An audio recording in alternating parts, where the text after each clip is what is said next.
Nice to see you all. So I'm going to talk about the science of laughter, and an important job right at the top is to convince you that there ever could be such a thing as a science of laughter. There is very, very little scientific research into laughter, and I think that's partly because of a Western tradition of sort of considering negative emotions to be very scientific and proper things to study, and also because laughter also can just be a bit ridiculous. So I've got some examples of laughter right at the top, and I want you just to listen to these laughs and think about the sounds.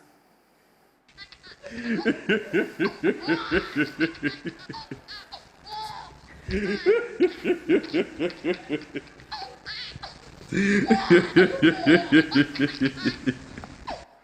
that sounded like a man and a baby, quite normal.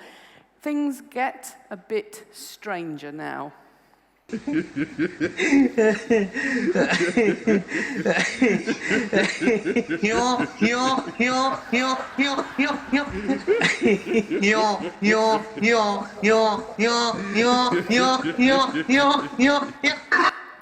that's a little odd, isn't it? Now, this next man has a laugh that worries me. I need him to breathe in. Think when you want him to breathe.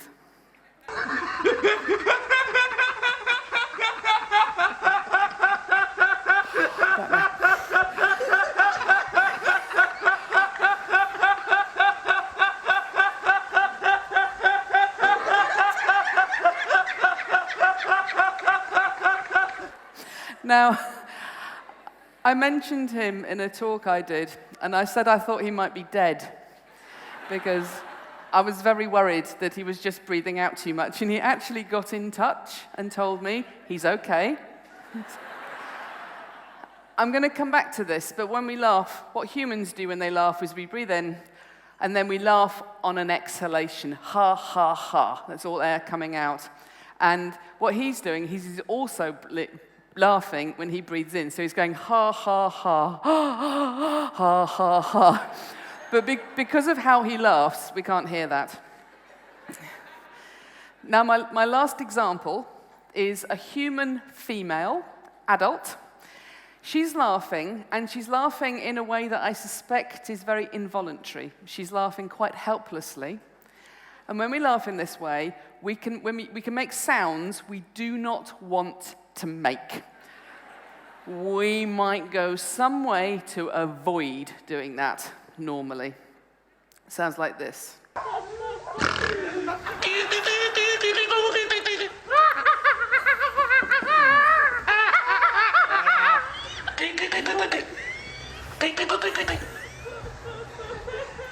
mon Dieu, c'est quoi ça?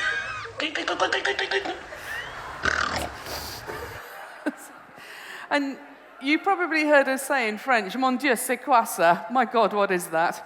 Yeah, I think we can all agree.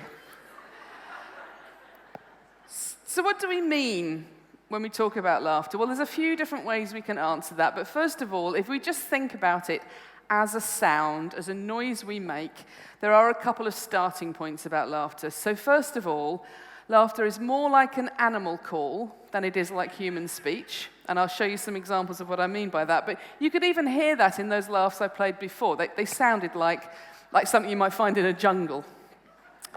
The other thing is that actually laughter is primarily to do with a change in how we breathe. And I'll show you what I mean by this. So I just want you to take a step sideways first of all and think about the human voice and what we can normally do with it. We can do lots of things with our voices no other animals can do. We can produce what is literally the most complex sound in nature, and that's us when we start talking or singing. So this is just someone talking inside my scanner. And what you're seeing there, we're running it like a video camera, so you see little those movements of the lips, the tongue, the jaw. No other animal can do this. No other animal has an instrument like this. It's unparalleled in complexity. So even just talking, you're doing this amazingly complex act, and you're making an amazingly complex sound. If we make that same woman laugh, all of that goes away. So this is her laughing. And you can see the tongue's just sitting at the bottom of the mouth. She's opening her mouth. And this is what I mean when I say it's like an animal call. This is how all of the mammals make sounds.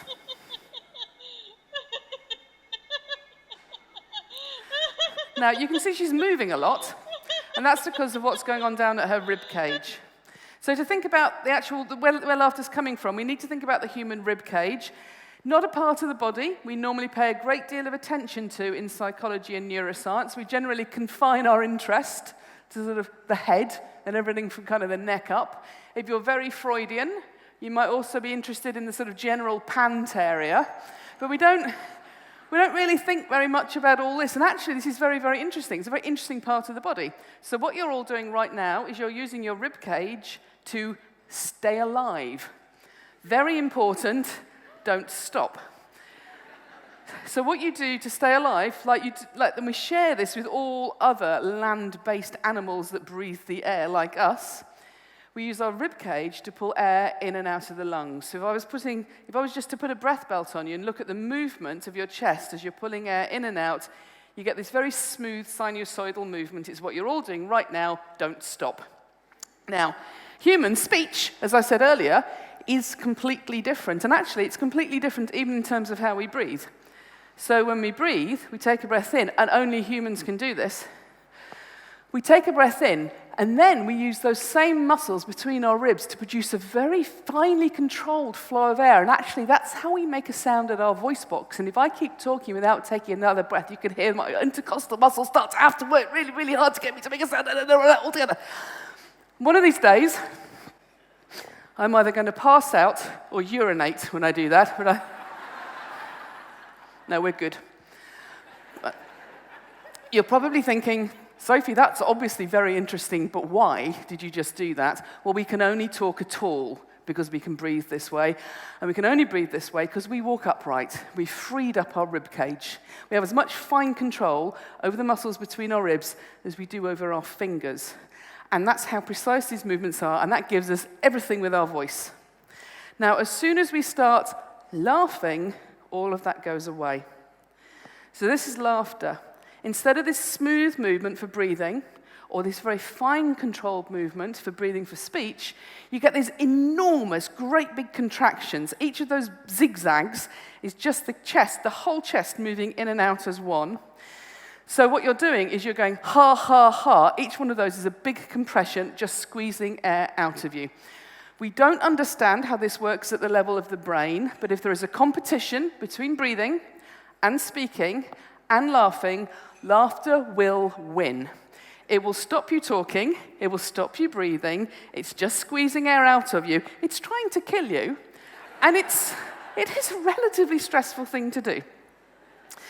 Now, what this means in practice is if you listen carefully, you can often hear the sound of somebody starting to laugh before they've even started laughing, because you start to pick up this lack of control over the ribcage. So I've got an example of somebody reading the news on the BBC, and she hears something that makes her laugh. What I want you to listen to is what it starts to do to the pitch of her voice, because that's what changes when she loses this control. Sinrock's unpopular replacement has now been dismissed, with the Army's popular Chief of Staff, Jack Twat, taking over. A 40-foot sperm whale, which was stranded in the Firth of Forth for more than 4 days, is now thought to be swimming towards open waters again. It freed itself late last night. Marine experts are hoping to establish this morning whether the whale is finally back at sea. Good luck to the whale. 8:10 is the time. An investigation is... I really love this clip. I don't know how well you speak English. I come from the north of England, and the word twat is pretty rude. And most people know that, so someone has got to say the name Jack Twat, popular Chief of Staff, and he just goes for it. Popular Chief of Staff, Jack Twat, nothing to see here, just a man called Twat. And he's doing that all. Now, back in the studio, and you have to actually listen very carefully to hear this, just before the woman who's reading the news starts to read the news, someone leans into her and they say one thing. They say, and they whisper it, they say, "Jack twat." And they're doing this for one reason and one reason only. They are trying to make her laugh. She doesn't want to laugh. She's on live radio. The BBC does not want their newsreaders laughing. Nonetheless, it takes a couple of beats, and then you hear her start to lose control of the pitch of her voice. She's fighting against this, but it gets her, and by the end, when the whale is finally back at sea, she makes these sounds, because now she is completely laughing. So it's this incredibly powerful thing that can overwhelm your motor system. But where does it come from? Well, interestingly, although many philosophers, Nietzsche, Aristotle, think that only humans laugh, we are not the only animals that laugh. Laughter has an older evolutionary history. Charles Darwin wrote a lot about this. So in fact, laughter has been very well described in other apes. So this is, I like this photograph of an older ape, chimpanzee, having a tickle of a juvenile, like, "Oh, you're going to get tickled there. Oh, I'm going to tickle you." But interestingly, whether you're a human or any other mammal where we first described or found laughter, it has its origins in this kind of interaction. Adults tickling juveniles and babies is where you first see laughter appearing, whether you're a human, whether you're an orangutan, a chimpanzee, or a gorilla. I've got a short clip here, because you may think, well, what does it look like, Sophie? What does it sound like? This is a clip of the late comedian Robin Williams meeting Coco the gorilla. Coco was a gorilla who could use sign language. And what she signs to him right at the start is "tickle me." She does it really sort of unplayfully as well. She's like, "Tickle me. Do it now. You said you would. Tickle me." And he has a go, and it's hard. It's really, really hard to tickle a gorilla. You've really got to get in there. So it takes him a while, and then see what happens when she starts laughing, when it starts to work. The other thing to notice about Coco, who also recently died, is that the main thing that she signed was this, which is the American Sign Language symbol for nipples. And she was really, genuinely interested in human nipples. I'm saying this to explain some of the other things you might notice her doing. So here we go. Tickle. Tickle. You tickle. It's hard. She's a bit bored. Tickle. What have you got going on there? All right. Try the tickling again then. Now watch your face and watch your movements.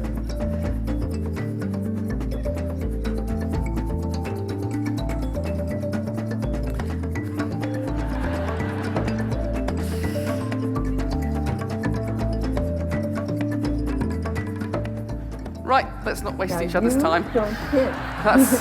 That's coming off. Now, I strongly suspect there's more laughter out there. There's a whole literature on what looks like a very laughter-like behavior in rats. So it's possible that if rats are laughing, there probably is more laughter out there. Another reason for suspecting this is that while laughter first emerges in interactions between parents and babies, it also is very, very important in another very, very important behavior that mammals do, which is play. Now, all mammals play. We have very big brains, and we spend quite a lot of we have an extended juvenile period when we are youngsters and we live in a family unit, and we're growing our big brains. And one of the ways we grow our big brains is in play. So play can be very different from animal to animal. So horses, when they play, looks very different from kittens. But the fact is, it is there. And it's different because the animals themselves are learning that they'll do different things. And what you need to do, if you're any animal and you're playing, you need to show that you're playing, because play could be ambiguous. When kittens are pretending to hunt, well, that could just be aggression. So you need to show that this is a game, this is play, this is not a harmful behavior. And the way that animals do this is with what's called play face. So play face is this loose, open, very unthreatening mouth. There's something else dogs do when they're playing, and dogs, like humans and otters and a few other animals, play their whole lives. They don't stop when they grow up. When dogs do this, that's called a play bow. And what it means is everything after this is a game. I might growl, but I'm not angry with you because we are playing a game. So it's a very important behavior, and you need to mark it so you get it marked with this play face, with things like play bow, and when there is a noise associated with this, it's laughter. And in fact, the guy who did the work with the rats said that at its heart, laughter is this kind of invitation to play. Come and take part in this fun activity. I'm not going to eat you or try and have sex with you. We are having fun. And it looks very similar in apes, as you can see. So here we've got some primates playing. We've got children. It's relatively easy to get human children with play face. It's really, really hard to get human adults with play face, because when they see a camera, they tend to start going instead, and that's different. I only mention this because it's really important you notice how very much like a chimpanzee my brother looks. Okay, there we go. You got that? If you take away nothing else, that's the main message. So it's this invitation to play, and that's incredibly important to mammals. It's a very, very important behavior, and it carries on being important. So adults, humans, really like laughter. We pay attention to laughter. We will pay good money to go and be in situations where we might laugh. But almost everything that we think we know about laughter, and in this I fully include myself, is wrong. So this is mostly the work of a scientist called Robert Provine, who did a lot of interesting work on the psychology of laughter. He also recently died. It's like a curse. If you're in my talk, you're not going to make it out of this. I'm very, very worried about some of the people coming up. So Robert Provine, the late Robert Provine, he found that if you ask people, when do you laugh? What makes you laugh? They'll talk about jokes and comedy and humor. And we do laugh at jokes and comedy and humor, but what he did was he watched people, and he just sat in bars and cafes, and he looked at people, and he noticed that actually people laugh primarily when they're with other people. It's a social behavior. He found that people are 30 times more likely to laugh if they are with somebody else than if they are doing exactly the same thing but they're on their own. What this means in practice is that most laughter happens in conversation. We laugh when we're talking to other people because that's how we normally manage social interactions with other people. It's by talking to them. We laugh more than we think we do. Every study that's looked at this, with the proviso that there are very few, finds that if you ask people how often they laugh, they'll give you a number. If you then watch them, they will laugh more than that. It's absolutely consistent. Everybody laughs more than they think they are going to. It's all potentiated by social contact, so the more you know the people that you're with, the more that you like the people that you're with, the more you will laugh. It can be purely behaviorally contagious. You can catch a laugh from somebody just because they are laughing. And I shall show you an example of this. This is another BBC broadcast going wrong. This is two men doing a cricket commentary. One of them makes an absolutely terrible joke, which I've marked there. Can you see immediately the pitch of their voices goes up? He knew exactly what was they going start to happen. to smile. He tried to step over the stumps and just flicked a bail with his right He more or hand. less tried to do the splits over it, and unfortunately the inner part of his thigh must have just removed the bail. He just didn't quite get his leg over. Didn't get his Anyhow, leg over. Terrible joke. He did very well indeed, batting 131 minutes and hit 3 fours. Pitch of his voice has gone up because he's Then we smiling. had Lewis playing extremely well. Not laughing. His 47 not out. Aggers, do stop it. He's saying Aggers do stop it because And the man who told the he joke was joined is by laughing. the Freitas, who was in for 40 minutes, a useful little partnership there. They put on 35 in 40 minutes, and then he was caught by Dujean Walsh. Now, at this point, he's doing okay. The man talking, who's called Brian Johnson, he's smiling. The other guy's laughing. He himself isn't laughing yet. Now he takes a breath, and the laughter gets him. And start to hear what this does to the sounds of his voice. You even get little whistles. Lawrence, always entertaining, batting for 35. Whistle. 35 minutes, hit a 4 over the wicketkeepers. Aggers, for goodness sake, stop it. The man who told the joke tries to speak. Yes, Lawrence. Lawrence. Extremely well. Completely fails. Brian Johnson comes back. He hit a 4 over the wicketkeeper's head, and he was out for now.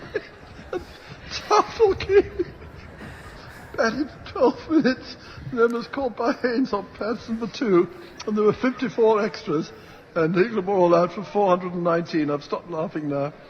So, do you play much cricket in Denmark? It's always that funny, I guarantee. It's absolutely hilarious. There are actually two. So again, these men did not want to laugh. The BBC absolutely threw the book at them for this. They get really, really cross with people.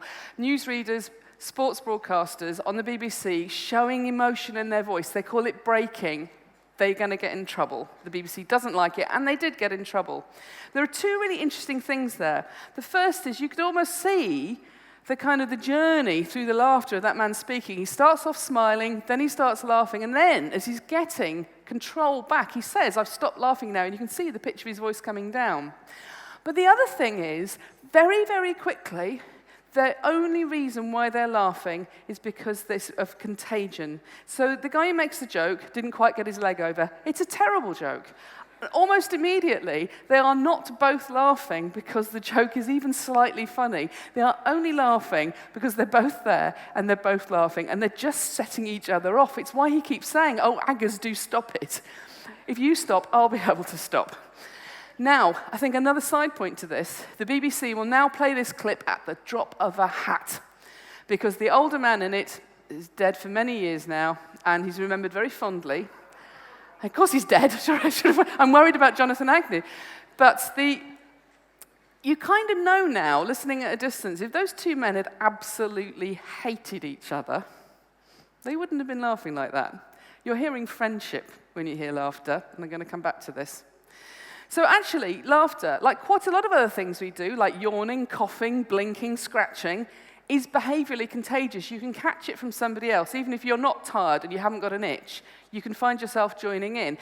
And the really critical feature is it is completely social. So you are still much more likely to catch a laugh from someone you know or a yawn from someone you know than someone you don't. And actually, this is one of the first studies that we did in our brain imaging work where laughter started to look a bit different from everything else. So I have a very simple approach to science. To a woman with a hammer, everything looks like a nail. So I'm like, oh, here I have these sounds. I wonder what happens in the brain when people listen to them, because that's what I do. So I had people listening to emotional sounds, because I'd done a lot of really boring work on speech. And what we noticed was, when people listen to laughter, what you can see, is there a laser pointer on here? I could have checked that usefully. Here, these regions here, up in the top of the brain, those are called orofacial mirror regions, and the only thing you need to worry about for this is those are brain areas which are activated when you move your face. And what happens down here is you can see that when you listen to laughter, as opposed to listening to other emotional sounds, you really drive that system. When you hear someone laughing, you're getting ready to join in. This behavioral contagion is starting to work on you, even if you're having your brain scanned, which is an incredibly unamusing experience.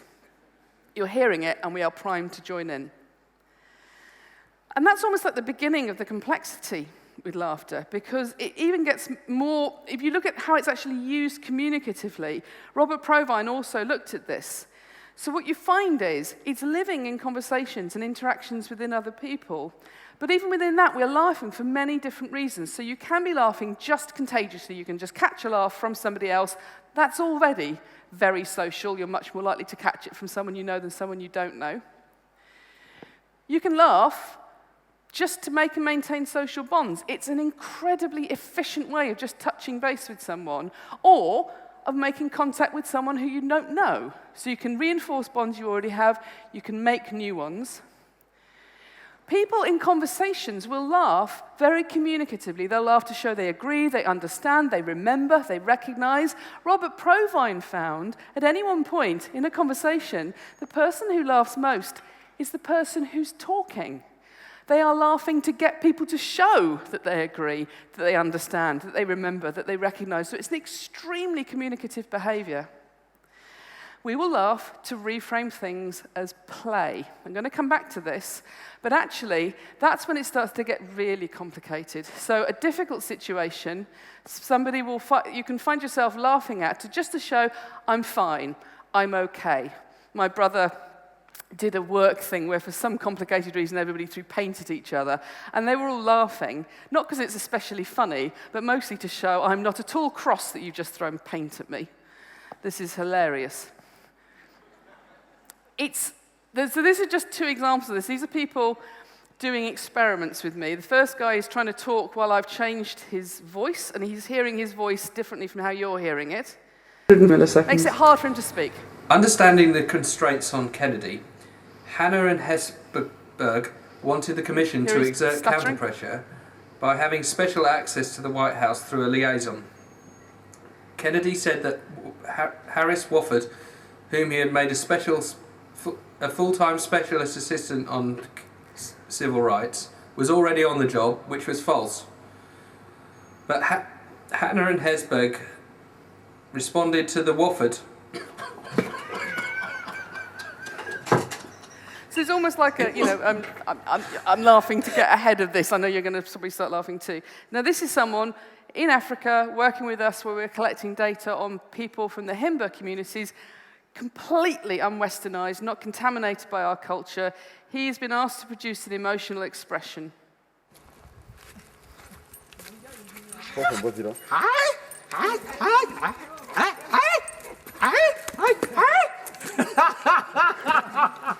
Exact same thing. Everyone else is laughing at him, he starts laughing. And it's fine, it's funny, this isn't embarrassing or silly.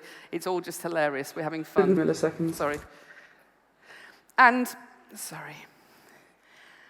It's also absolutely solid in our conversation. So this is a study we did on friendship and laughter. We didn't tell people anything about laughter. We just got groups of friends in, pairs of friends in, and we put them in different situations. And what we were looking at was how much they laugh. They know they're being filmed. They don't know we care about their laughter. So look at these two. They are just continuously smiling together. They quite often flash a laugh at each other. As soon as the experimenter leaves the room, it all gets a bit weird. They're going to be told to stay in there and have a conversation about how they met. In fact, what we're looking at is how much they laugh. And they're just continuously, these little bursts of laughter are going back and forth. And when the experimenter actually leaves, one big laugh. Immediately, just so, right, this is ridiculous, isn't it? Now, they almost certainly won't remember that. What we did find in this study is that when you have friends having a conversation, an average of 10% of the time, 10% on average of the whole conversation is spent just with them laughing together. It's absolutely extraordinary. And this social use of laughter, it's absolutely everywhere. So one of the things that makes laughter really interesting, it's an emotion that lives in these social interactions. You do laugh at things on your own. You are so much more likely to do so when you're with other people. It's quite extraordinary. But if you think about it, I've talked about two different kinds of laughter here. I've given lots of examples of this kind of social use of laughter, which people are dropping into continuously when they're with people that they like, when they're with people that they love. I've also given examples of people laughing absolutely helplessly who could not stop laughing. And we wondered, are they two different kinds of laugh? Now, there's a bit of a literature on this from the face. This is the psychologist Paul Ekman, who first suggested laughter might be a really important thing that I look at. Which of these two photographs of Paul Ekman looks nicer, left or right? Now, they are not the same, but bits of them are the same. The mouths are the same. Now, the way we see photographs of faces, very hard for us to see bits of faces. So even if I say these mouths are the same, it's much harder to see than if I cover up the eyes when it's perfectly obvious. Yeah, right, exactly, right. Now, the reason why the right one looks nicer is because he's smiling with his eyes as well as with his mouth. The picture on the left, the eyes have come from what's called a neutral face. Now, in the world of face processing, neutral doesn't mean emotionally neutral. It just means muscles are neutral. So it's like this. It's not very emotionally neutral at all. It's more like a bitchy resting face. It's quite cold. What that gives you is a smile that looks less warm. And there are studies showing that if you provoke a smile from people, so people smile spontaneously, it looks more like this. Whereas if you get people to smile to command, it quite often looks a bit more like that. So if you're trying to smile, it doesn't always reach the eyes. So what we did We thought we'd try and do this with laughter. And to do this, what we had to do was find some way of making people laugh spontaneously, which is hard to do in the lab. What we had to do was quite tailored work, finding stuff that made people laugh. One guy specified what he wanted to watch, who had to come with him and sit next to him while he watched it, and then he would laugh, and it did make him laugh. There was lots of YouTube clips, things like this. This is from Ireland from a few years ago. Early next week, the council also said it would continue to clear pavements, but it's warned that water supplies are now at critically low levels. It's still dangerous for Dublin pedestrians. But the City Council has brought in private operators to help. Really, whatever it took. And we got those same people to laugh. We said, imagine you're having a conversation with your friend and you're laughing because you like your friend, ha, ha, ha, ha. And as you would imagine, those two laughs are very different. So the spontaneous laughs, they're much higher in pitch, they're much longer. The communicative laughter tends to be shorter and lower in pitch, but it's often also quite nasal, quite ha, ha, ha, ha kind of sound to it. And I suspect actually people are showing. It's not like a weak form of a real laugh. It's a communicative laugh, and people are indicating that I'm giving you this, because most of the laughter you encounter is like that communicative laughter, and it matters. It's a good emotion. If someone's bothering to try and laugh around you, actually, that normally is a positive sign. So we slung people into the brain scanner, didn't tell them it was a study on laughter, didn't tell them there were different sorts of laughs in there. Doesn't matter, your brain cares. And what you find is there's lots more activation in auditory parts of the brain when you hear that spontaneous laughter, what I've called real here. That's here. Auditory areas, probably because you hear sounds that you never hear in any other context. All those weird squeaks and whistles, all those funny snorts. I was worried that we wouldn't get much activation to the kind of laughter because it's not the same. The real laughter, it sounds like the sun coming out. In fact, if anything, we get more activation. All these regions in pink are activated by hearing this communicative laughter, this laughter people are at some level choosing to produce. And I think that's because there's always a reason behind it. So if you hear somebody absolutely helplessly laughing, it's unambiguous. That person, for whatever reason, has just been rendered incapable by laughter. If you hear someone going, ha, ha, ha, ha, ha, ha, a clearly faked laugh in some way, there is a reason that person's doing that laughter. Maybe they're trying to get someone to like them. Maybe they're trying to pretend to like someone. Maybe they're trying to cover up a lie. Maybe they're trying to cover up being embarrassed. Maybe they're trying to cover up being angry. Maybe they're trying to cover up being in pain. All the different reasons we use laughter in interactions could be behind that laughter, and you're trying to work it out. Laughter is never neutral. There is always some meaning to it, and you are trying to work out that intention. Interestingly, do you remember I showed you get this priming response when you listen to laughter? Well, I thought you'd get this much more strongly to the spontaneous laughter because it is so much more contagious, but you don't. You get responses, this priming response, when you hear a laugh, but what's different is across people.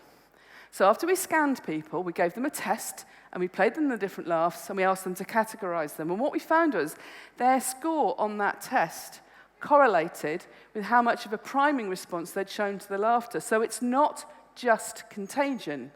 If you start to get ready to join in when you hear laughter, you're not just getting a behavioral contagion, you also seem to be better at understanding what that laughter means.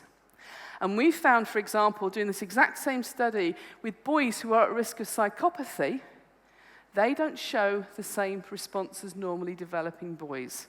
Now, you don't know the direction of causality there, but it does suggest that understanding more about how those boys do or do not understand laughter might have a huge impact on understanding their social interactions and how they can be going very wrong.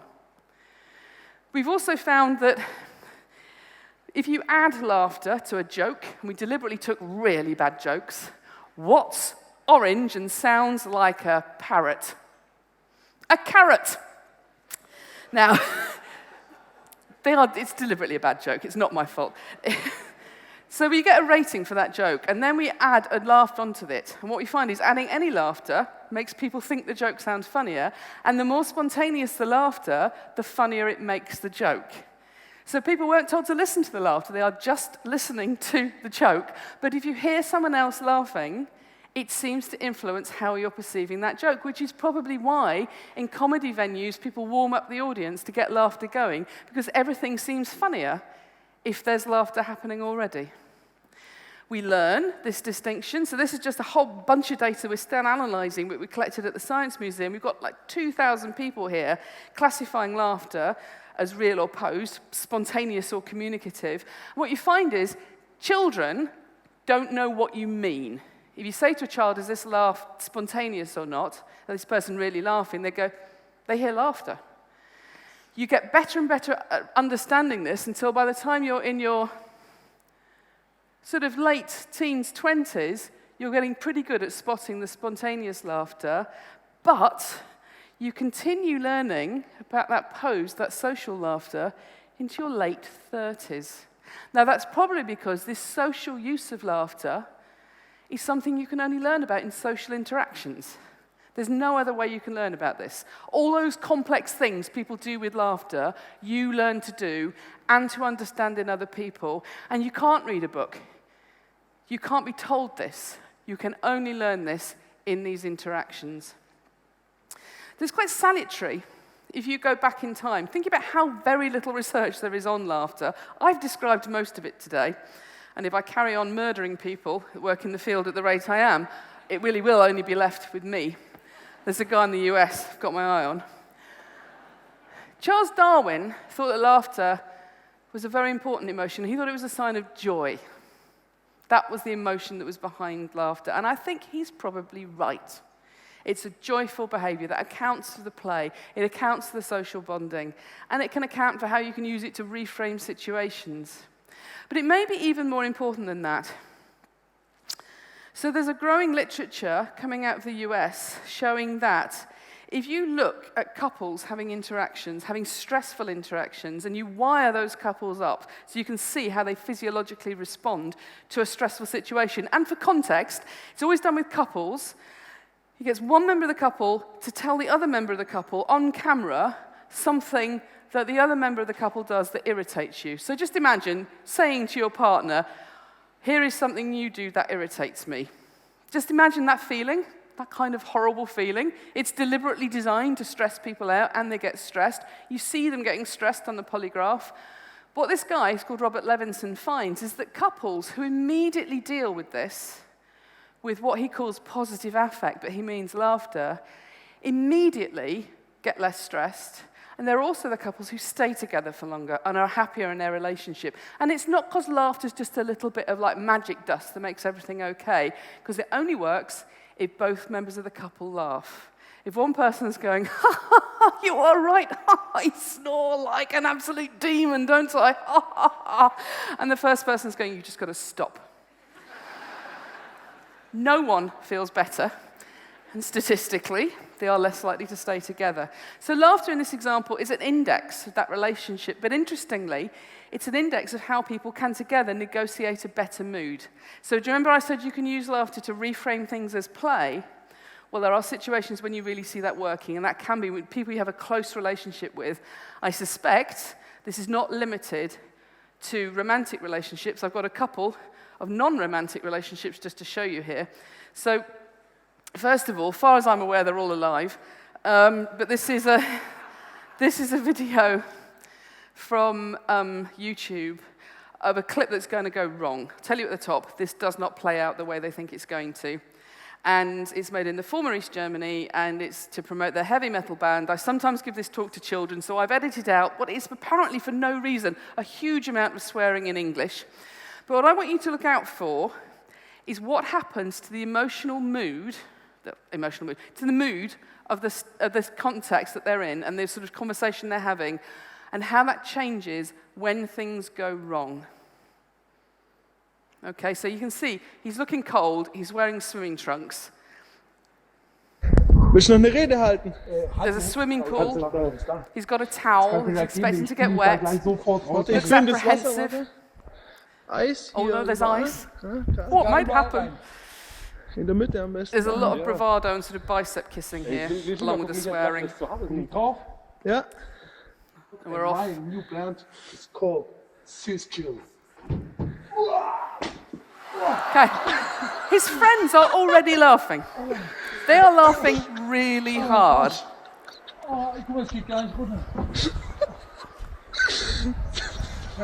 He looks up, and now he starts to laugh as well.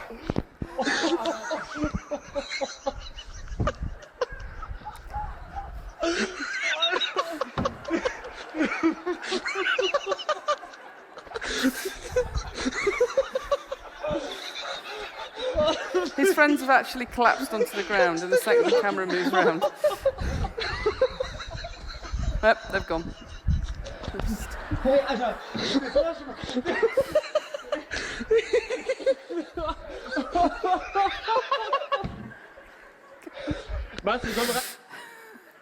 And just to finish, this can be incredibly effective.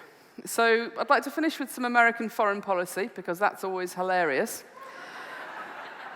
This is an example of a speech but Boris Yeltsin was giving after a summit with Bill Clinton. He's very angry. He's berating the foreign press for saying he'd be terrible. I'm just going to skip forward a tiny bit.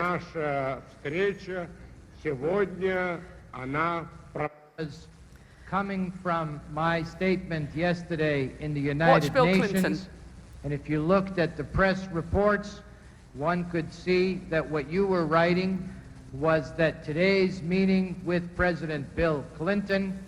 He laughs. Why does Bill Clinton laugh? Because his name was said. That is my name. All he's doing, he's waiting for a reason to laugh. So I'm going to go back a tiny bit to show you that again. Watch Bill Clinton now, knowing what he's about to do. See that what you were writing was that today's meeting with President Bill Clinton was going to be a disaster. Doesn't work on Yeltsin yet. Gets a smile.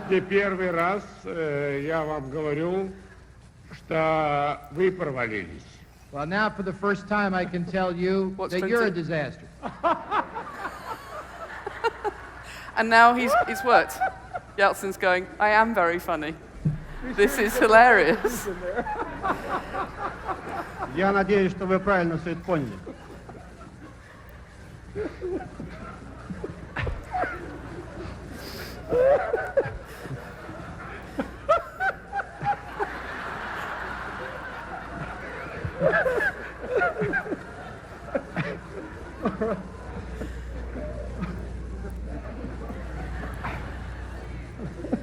So this is quite often played. I was like, as an example, look at this blooper. Look at him getting the giggles. That is absolutely deliberate. He is waiting for a reason to laugh. And his name, that's enough. Let's laugh. And then they go, now you're a disaster. I can tell you, you're a disaster. And Bill Clinton, I talked over it, so it wasn't quite clear, but he goes to the press, make sure you get the right attribution there. So that's in stand-up comedy, that's called a topper.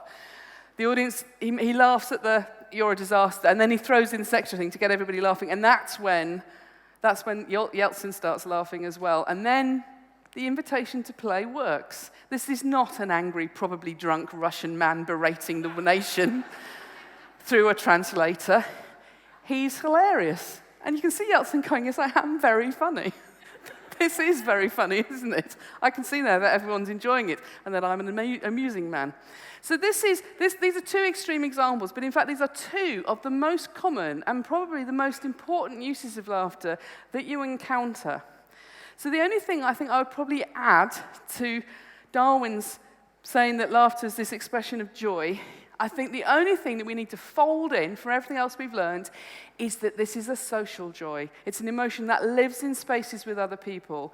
And it's actually, when you're with people that you have some kind of emotional connection with, one of the most effective ways of finding a better mood together. So listen to your laughter. Think about who you're with when you're laughing and how you're laughing, because it really is time, certainly scientifically, to take laughter a bit more seriously. Thank you very much.